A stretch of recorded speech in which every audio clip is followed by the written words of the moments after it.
I wanted to play lacrosse, but you had to choose between lacrosse and football. You couldn't play both in the same season. Since I was a powerful 6'1", 158-pound flankerback, I was a runner-up a state scoring championship. Don't laugh, man. As they say in football, I got soft hands. Guess a lot. Yeah, as they say in football, he's a world-class athlete, Joe Biden. You ever see him ride a bicycle? He's a champion. Champion, I'll tell you. Yes, sir. Joe Biden yesterday at the White House thought he'd take a question or two, but then he got a question, and he decided that he wasn't going to take questions because he accidentally called on a news reporter instead of a bootlick, and that caused him big problems. I want to play that soundbite for you, and then I want to update you on the Poison Ivy League presidents and their pro-genocide positions. Just don't say anything unsavory about gay people on the campus of Harvard because they'll kick you out before the sun goes down. But if you got a mob of people that self-describe as liberals, fellow travelers of Chuck Schumer, chanting from the river to the sea and, genocide will make us free. I think, Michael, you see on campus now they're singing "Throw the Jew Down the Well." That's crazy. We may have to get to that today as well. But before we get to, and then one of the Poison Ivy League presidents made a video last night and posted it. Hey, I didn't really mean that, God, what I meant to say about genocide is that it's really not good. I'm not in favor of it like I said earlier. I'm not in favor of promoting it on Ivy League college campuses. The Poison Ivy League. I noticed the poison, it's one of my turns of phrase, the Poison Ivy League. And I noticed it got a little bit of attention out there in media land yesterday with some back and forth. But setting that aside, let me get to Joe Biden yesterday at the White House. He was having a stupid event. They came out to announce that he's really dumb. And then he made the mistake of saying, well, let me take a question. And a reporter stepped up. And that was a problem for Joe Biden because this was an actual news reporter. And a serious question was asked. And you can't have that. The question that was asked of Joe Biden was about his family's corruption. And all these emails that have surfaced in the last several days, and the Congress has found all these things, and all the many, many communications Joe Biden has had with the alleged business associates of Hunter Biden, the crackhead Russian hooker, Dayton stripper, knocker-upper, prize son of Joe Biden, and of course his brother James Biden. They have all these international business enterprises, but they don't sell anything, they don't build anything, they don't provide any services. They just collect millions and millions of dollars. And then they launder the money through LLCs, and money, we now have the bank records on money going right into Joe Biden's accounts every month, but pay no attention to that. So the question was asked, not by the Washington Post or the New York Times or ABC News, because they're all bootlicks. They're not actual journalists. They're Democrats with press passes, and that's what they are. But the great reporter Stephen Nelson from the New York Post, which actually covers the news. And Stephen Nelson used to work at the Daily Caller, as I understand it. And he's at the New York Post now, and he does a great job as a reporter because he's allowed to by his news organization and because he wants to, because he's a journalist and he's a truth seeker, and he wishes to hold the powerful to account, which is or ought to be the role of the news media. If our news media functioned properly, our republic would function much more properly as well. Here is great New York Post reporter Stephen Nelson at the White House yesterday, hitting Joe Biden with a question. Now, you can't see it, of course, because I'm on the radio. But when the question is asked, Joe Biden is befuddled, and he looks confused, and he's flapping his lips, and he's batting his eyes. And then he turns in a wooden fashion and goes stumbling away from the podium out the door, struggling with the door, looking back, confused again. Why did someone ask me a question that I didn't have planted with the press? He's probably angry with his press office for not making sure that every reporter had a planted question for him that made him look good. Stephen Nelson and Joseph Biden. There's polling by the Associated Press that shows that almost 70% of Americans, including 40% of Democrats, believe that you acted either illegally or unethically in regards to your family's business interests. Can you explain to the Americans amid this impeachment inquiry why you interacted with so many of your son and brother's foreign business associates? Son and brothers. I'm not going to comment on that. I did not. And not going to. A bunch of lies. Bunch of lies. With many of their business associates? I did not. There's lies. Lies. Yeah, sure. It's a bunch of lies. Now, he just wandered off, bumping into things, looking like a jellyfish, and no other, the reporters started cackling a little. But they're like, well, wait a minute, Mr. President. It's true, 70% of people in the latest poll think that you acted illegally or at least unethically, including 40% of Democrats that believe you acted illegally or at least unethically. And lies, all lies. There's nothing but lies. And that's good enough. And the rest of the news media goes to lunch. They cheat on their spouses. They cheat on their taxes. They steal stuff from the White House. And, and then they go home and smoke dope. It's the Washington news media thing. Stephen Nelson in the Washington Post. Last night, Biden denies, lies, in quotation marks, he talked with son, brother, business partners, despite evidence of contacts. And this is actual journalism. It's what it looks like. I know it when I see it. It's like pornography. And pornography is actually more commonplace today than journalism, of course. But President Biden denied Wednesday that he had interacted with his relatives' foreign business associates, despite photos and other evidence of him doing so, as the House of Representatives prepares to vote on authorizing an impeachment inquiry.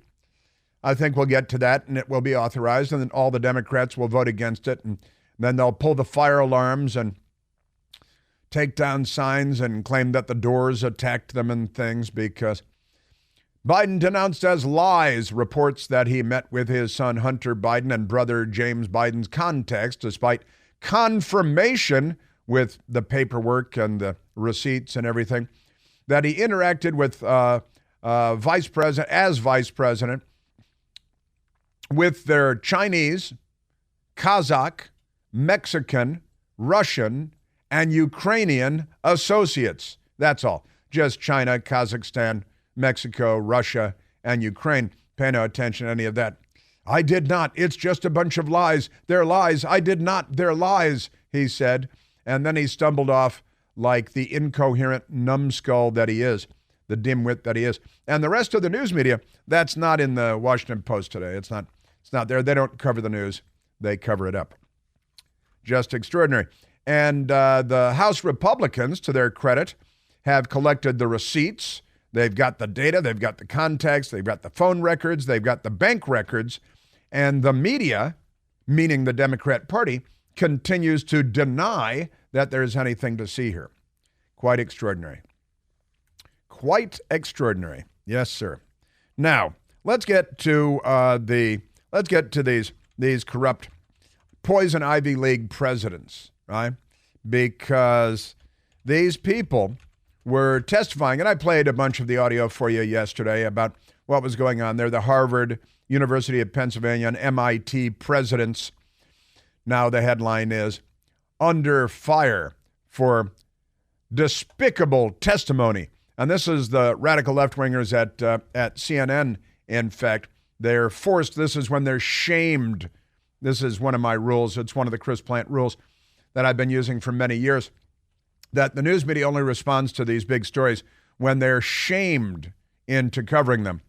So Harvard, Penn, MIT presidents under fire over despicable testimony, despicable in quotation marks, on anti-Semitism and genocide. They're for it. And that's basically what we learned from these people. It's quite extraordinary. The news media is in a flap because they need to smooth it over for the Democrat Party. The Harvard Crimson, the on-campus paper, Harvard President Gay traveled to Washington to quell the backlash. Her testimony only made it worse. That's the Harvard Crimson. Now, there's some funny stuff about this president of Harvard, this woman who's the president of Harvard. It turns out she's not really much of an academic at all. And that's generous understatement, to be sure, because she has produced, I think, in sum total, her entire career in academia, 11 boring papers that nobody cares about. And it's pretty amazing that normally somebody with a PhD, somebody in a position like hers, would have produced thousands of papers, and they would be well-known and peer-reviewed and all this stuff. But this woman, she's a woman of color. Is she LGBTQ? I haven't looked that up. She might be LGBTQ also, but she's not much of an academic. That's generous understatement. She doesn't have a history of academic achievements. She is, picked for all. She's like the Kamala Harris, I think, of Harvard presidents. She was chosen, apparently, according to many reports and a lot of commentary online, certainly, because she's a woman of color, and that's what they wanted. That's the Democrat Party. The headline from the Times of Israel mocking her: Harvard president claims her controversial remarks on genocide calls were misconstrued. They were misconstrued. That's what oh, no, you didn't. No, we did hear what you said. You didn't play the whole. Yeah, we did play the whole. And you were smirking and smugging the whole time. In an apparent attempt at damage control, the Times of Israel writes, the president of Harvard University, Claudine Gay, issues a statement signaling that people have allegedly misunderstood her widely panned remarks during the House hearing yesterday. This is a story from yesterday. The hearing was day before yesterday, when she said that calls on campus for genocide against Jews are not necessarily harassment and not necessarily prohibited. The university put out a statement from President Claudine Gay saying there are some who have confused a right to free expression with the idea that Harvard will condone calls for violence against Jewish students. It's already muddying the waters, but let me be clear. Calls for violence or genocide against the Jewish community or any religious or ethnic group are vile. They have no place at Harvard. Well, they certainly do today, don't they? And those who threaten our Jewish students will be held to account. Ask the Jewish students, because that's not true. And for months, she has been petitioned to do something about it by Jewish students who feel threatened because they've been threatened, and she has not lifted a leftist finger to do anything about it. Just extraordinary. These people. Now, I'm going to get to what she said, and then the president of MIT, another left-wing woman who was smirking through her pro-genocide testimony day before yesterday, she posted a video instead of putting out a statement like Harvard did. Amazing stuff. Amazing. So I've got that coming up, because never forget what the Poison Ivy League presidents said day before yesterday. Never forget the violence and the mob activity on these campuses. And if you're a Jewish American and you vote Democrat, never forget. Yeah, Trump, mean tweets. Sure, you got it. Well, the holidays are officially here. Time to let Omaha Steaks take the guesswork out of gifting for you. Shop carefully curated gift packages that are guaranteed to make spirits bright throughout the entire Christmas season. Go to omahasteaks.com and save 50% off the entire site. And because you hang with me, use the code at checkout, PLANTE, P-L-A-N-T-E, and get another $30 American off your order. Omaha Steaks make great gifts. You're going to be the hero of the dinner table when you gift Omaha Steaks. Send tender, juicy, butcher-cut filet mignons, delicious burgers, even jumbo hot dogs. They're delicious and easy-to-prepare meals that are ready in a flash. Omaha Steaks ready to ship your order right away, so shop early and beat the shipping rush. Go to omahasteaks.com, use the promo code PLANT at checkout, and, order with complete confidence today, knowing you're ordering the very best. Visit omahasteaks.com. Take advantage of 50% off site-wide and $30 off when you use the code PLANT at checkout. That's good stuff. A minimum order may be required. Yes, sir.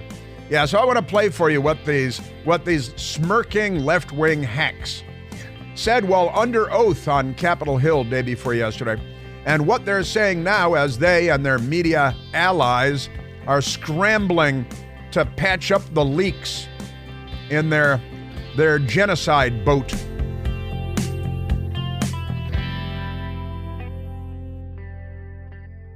Hey, it's Chris Plant, excited to tell you about our July 2024 Listener Sea Cruise. We'll be sailing around the British Isles, visiting Scotland and Ireland. Please join us. Visit ChrisPlantCruise.com.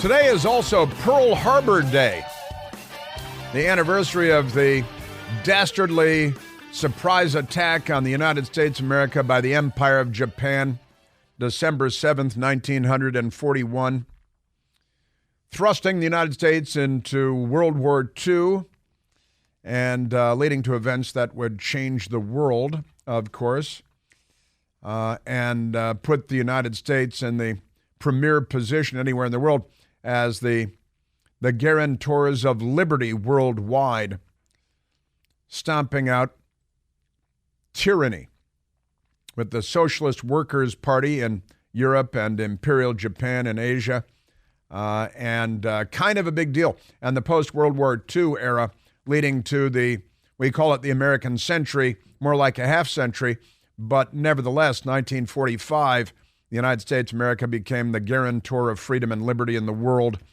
And we stood strong against the tyrants in the Soviet Union after World War II. And the Democrat Party has taken up the mantle of the Soviet Union, pretty much. Maoist China. The Democrat Party is no longer on our side. And to the World War II veterans out there, and there are World War II veterans out there, I am saluting you sharply. God bless you. My father, of course, was a World War II veteran, a Navy fighter pilot, killed Nazis, then in Europe, then went to the Pacific, killed Japanese, because, that's what we're in the way of doing. Now the Democrats are on the side of the bad guys, the terrorists, the genocidal lunatics. They're not on our side. They want our borders open. They want our economy weak. They want our military transgender. The Democrats are not what they used to be. And we have the Republican debate for you from last night, too. Not World War II, but good stuff.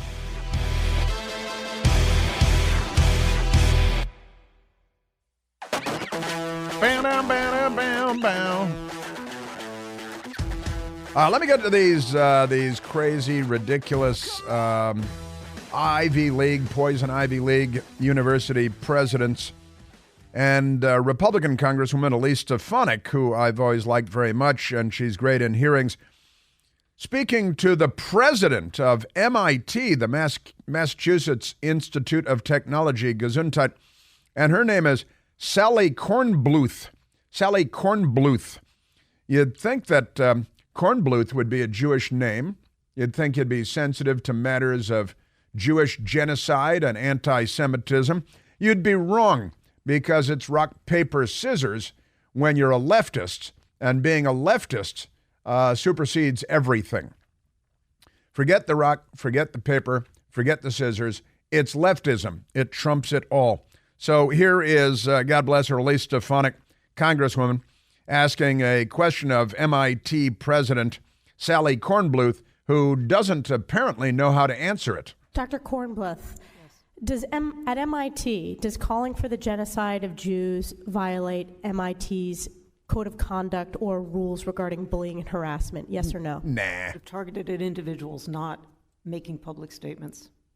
Targeted? Yes or no? Huh? What? Calling for the genocide of Jews does not constitute bullying and harassment? I have not heard calling for the genocide for Jews on our campus. But you've heard chants for intifada.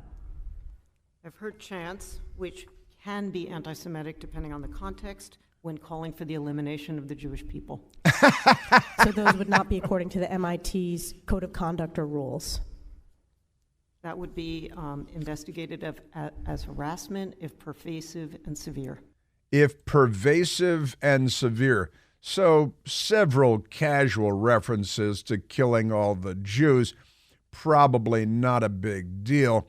We wouldn't get carried away with any of that, but, it depends. If they actually were to carry out the genocide on the campus, then that might violate the rules of the university. That's pretty extraordinary stuff. And, well, let's not get carried away just because there are calls for genocide when there's a war going on in the Middle East and the genocidal Hamas army is on a tear, and the rapes and the genital mutilations and the never mind all that, right? But she's the president of MIT. That's pretty remarkable stuff. She's Sally Kornbluth. She's a cell biologist and an academic administrator. She's the 18th president of the Massachusetts Institute of Technology. And that's just fine. Well, let's not come on. I mean, because they know that this is the mob that they've raised. This is the violent, criminal, hate-filled, this DEI and critical race theory and, of course, boycott, divest, and sanction, BDS, that they've been teaching on campuses for years, and that is purely anti-Israel, nothing more, nothing less.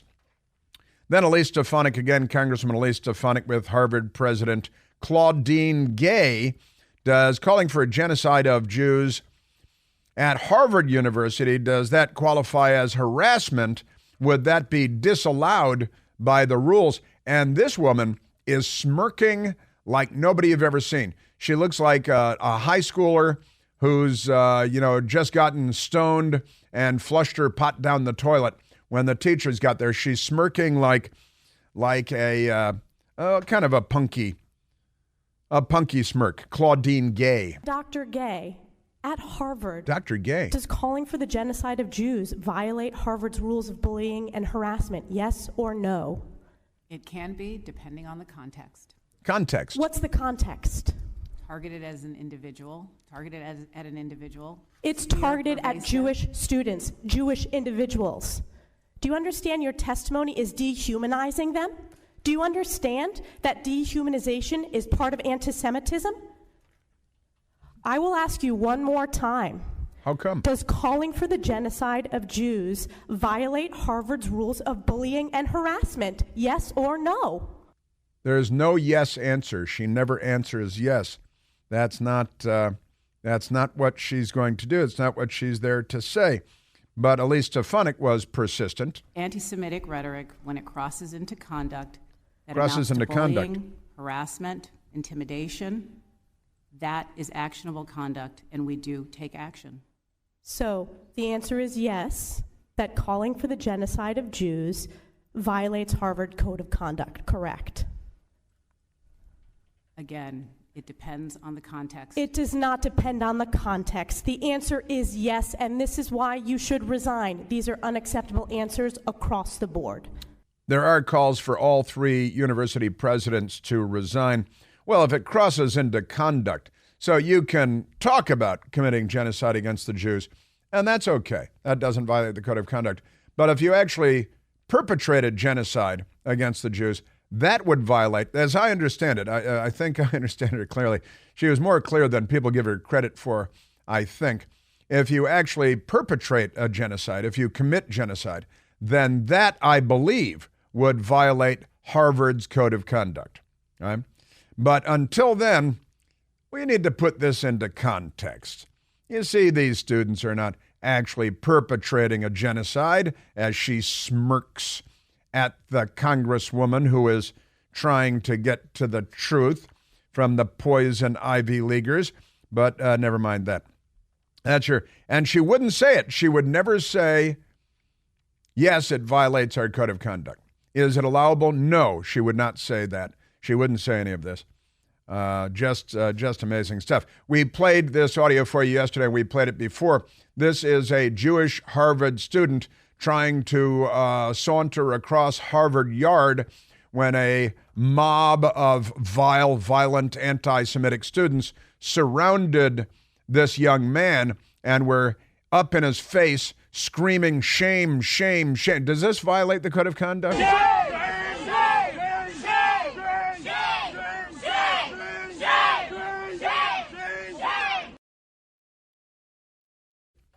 And you may recall it was Friday night in Philadelphia, the city of brotherly love, where a violent mob of hundreds of self-described Democrats and self-described liberals, I would describe them as anti-Semites, showed up at a Jewish-owned business, a la Kristallnacht, a restaurant called Goldie, owned by a Jewish man. And they knew that the business was owned because they did their research.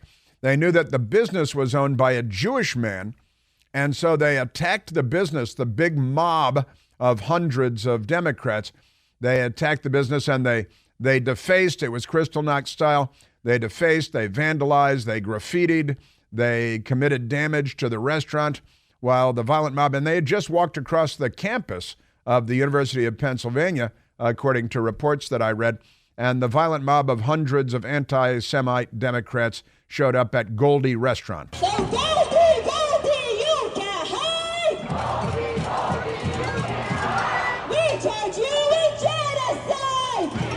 Because he's Jewish, they charge him with genocide, and they vandalized the restaurant because every Nacht is Kristallnacht with the Democrat Party. Pretty amazing stuff. And in fact, today, hiding in the Washington Post. Where is it hiding? It's hiding inside the paper. The White House condemns, this is what they say, the White House condemns the attack on Goldie's restaurant. Now, the president didn't come out and condemn it. He didn't hold a prime time address from the Oval Office condemning the rampant anti-Semitism across the country being perpetrated by members of his party.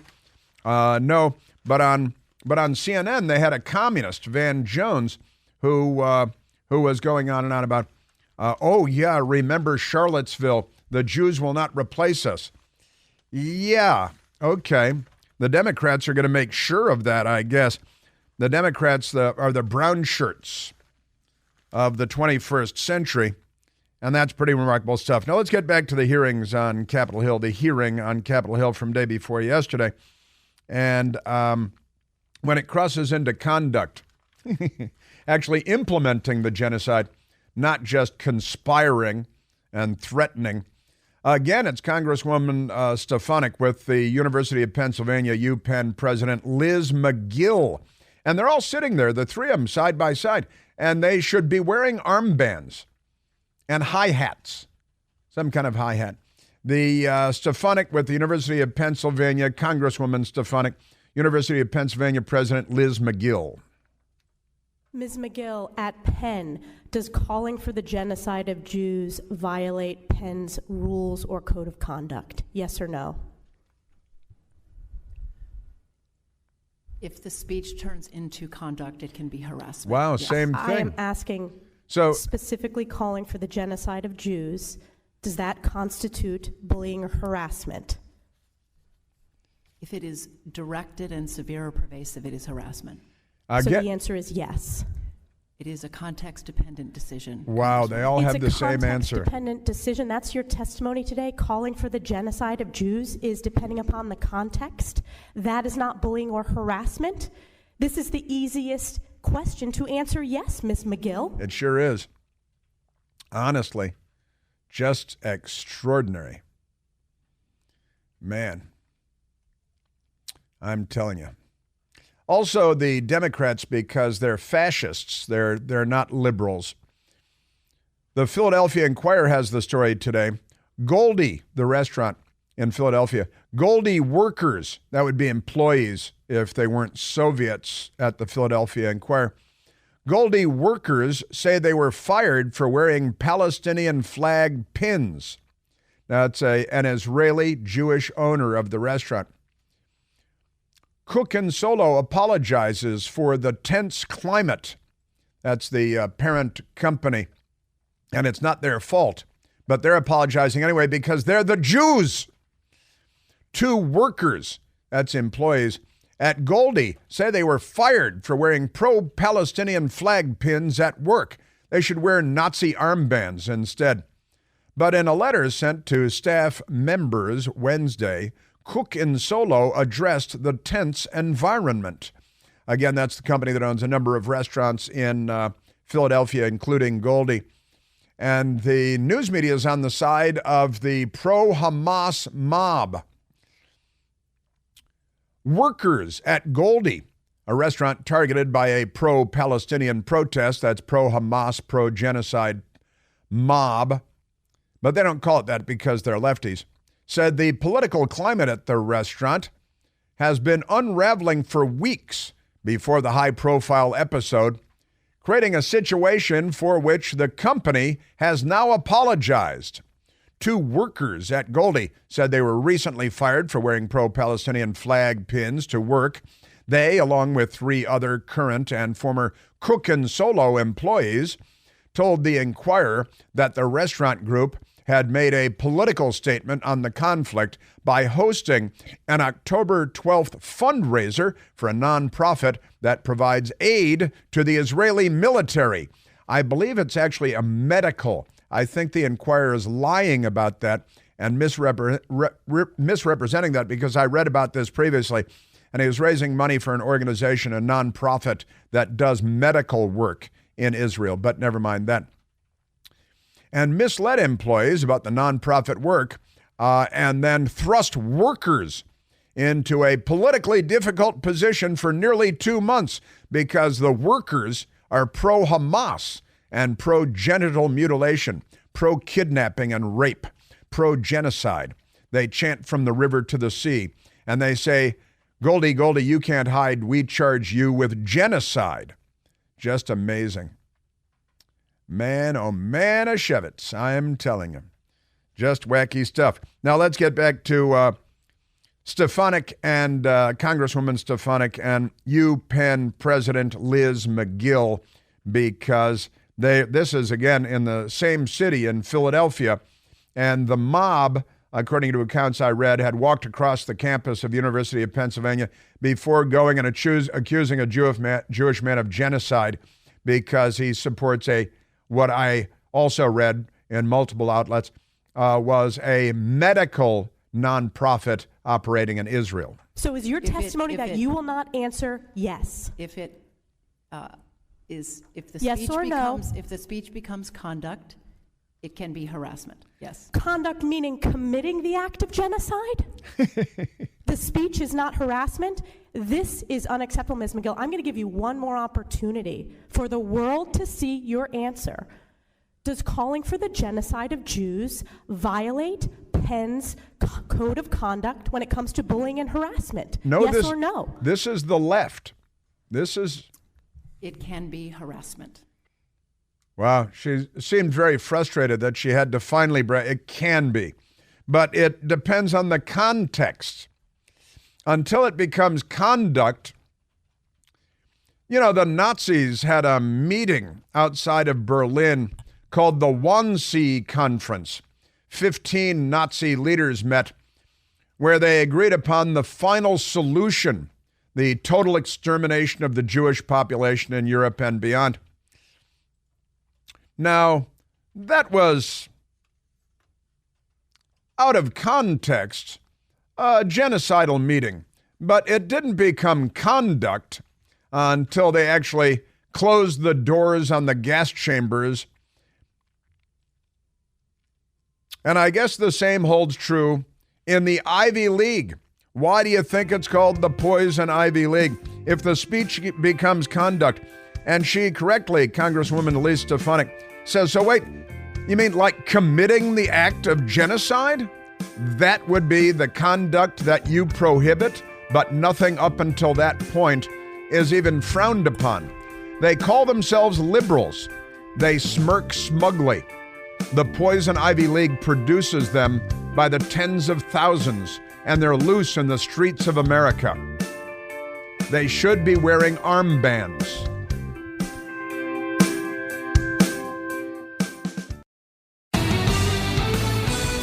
Now, I still have not gotten to my favorite story of the day, and that is that liberals raise mentally ill people. Their children are mentally ill. You know, like father, like son, like daughter, like mother, like, of course, they can't really, it would be wrong to objectify their genders without further research. But I'm going to get to that. Democrats raise mentally ill people. And it's not just me saying this or, come on. It's a Gallup study, a scientific study. Now let's go to, because the University of Pennsylvania president, Liz McGill, went and posted a video last night where she blamed the Constitution of the United States for her thinking that it's okay to plot genocide, not just to execute genocide.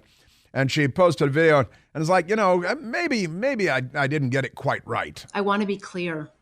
She's clear. The call for genocide of Jewish people is threatening. Now it is. Deeply so.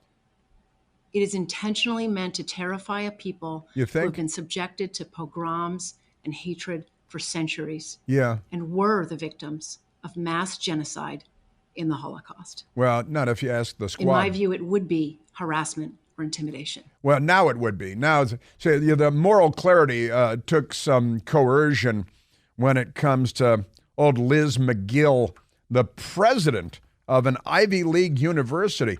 And it was it was challenging for her to, she didn't want to come to this conclusion, but she was shamed and disgraced into coming to this conclusion and to posting a video. She had to post a video. Now, in California, they had to cancel the Christmas tree lighting that the governor would normally attend, but he didn't because the violent mobs of pro-Hamas left-wingers, which are everywhere across the country, ought to be wearing armbands. They should be wearing brown shirts or black shirts so we can identify. And Democrats raise insane people.